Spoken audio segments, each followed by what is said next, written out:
I bet you're a good talker, but are you a good listener? I'll bet you can talk all about yourself and all the exciting things you're doing and how wonderful life is for you. And you force other people to listen to this stuff. Are they interested? No, not really. If you want to have a good relationship with people, you've got to flip it around. You've got to stop talking about yourself and listen to them.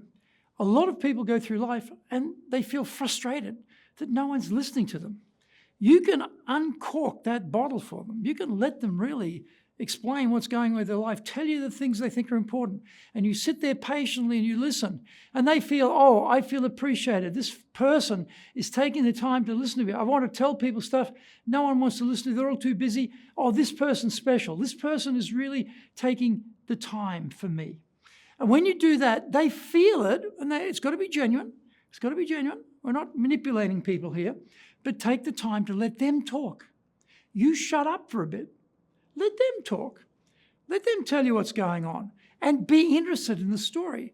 Let them do most of the talking and life will become much, much better in your relationships with everyone.